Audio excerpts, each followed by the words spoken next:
আসসালামু আলাইকুম।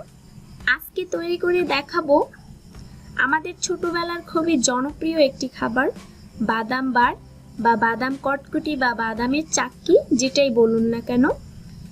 এটা দেখে তো আমার ছোটবেলার কথা ভীষণ ভীষণ মনে পড়ে গেল।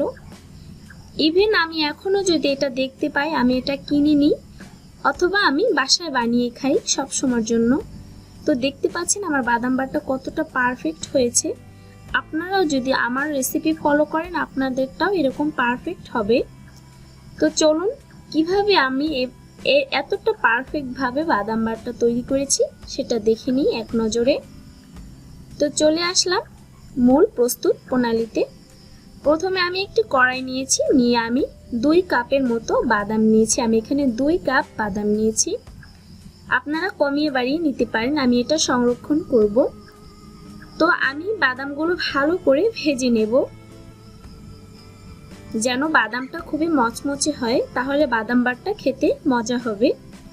তো আমার বাদামগুলো ভাজা হয়ে গেছে, দেখতে পাচ্ছেন। বাদামগুলো যখন ভাজা হয়ে আসবে তখন আপনি বাদামটা নিয়ে হাতে একটা চাপ দিলেই দেখতে পাবেন এটার খোলসটা আলগা হয়ে গেছে এবং বাদামটা মচমচে হয়ে গেছে। তো দেখতে পাচ্ছেন আমার বাদামগুলো ভাজা হয়ে গেছে কত সুন্দর করে। তো এখন আমি বাদামগুলো উঠিয়ে নেব। তো এখন চলে আসলাম চিনির শিরা করতে। তো প্রথমে কড়াইতে আমি এখানে 2.5 কাপ 2 কাপ আমি বাদাম নিয়েছি এবং 2.5 কাপ নিয়েছি আমি চিনি। তো চিনিটা কিন্তু এখানে কমানো যাবে না, তাহলে কিন্তু বাদাম কটকটিটা ভালো হবে না, মানে ভালোভাবে বসবে না। তো আমি এই 2.5 কাপ চিনির ভিতরে পানি দিয়ে দিচ্ছি 1 কাপ।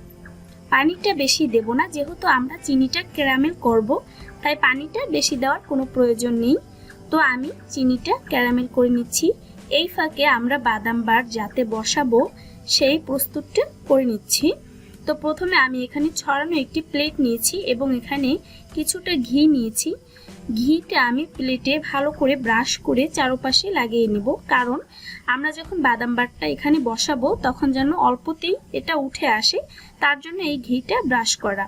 তো দেখতে পাচ্ছেন আমার চিনিটা খুব সুন্দর করে ক্যারামেল হয়ে গেছে, এতটাই ক্যারামেল হয়েছে। এখানে আমি বাদামটা বেশিক্ষণ দেব না, বাদামটা দিয়ে শুধু 2টা নাড়াচাড়া দিয়ে উঠিয়ে নেব।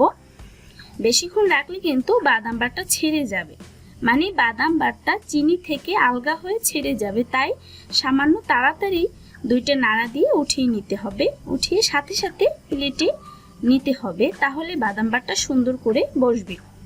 তো দেখতে পাচ্ছেন আমি কিন্তু বেশিক্ষণ চুলায় রাখিনি, শুধু একটা নাড়াচাড়া দিয়ে উঠিয়ে নিয়েছি। তো এখন আমি সাথে সাথে প্লেটে ঢেলে নিচ্ছি। তো দেখতে পাচ্ছেন কতটা সুন্দর হয়েছে, আপনাদেরটাও এরকম সুন্দর হবে আমার প্রস্তুতি যদি আপনারা ফলো করেন। তো এভাবে আমি রেখে দেব যতক্ষণ পর্যন্ত না এটা শক্ত হয়ে আসবে।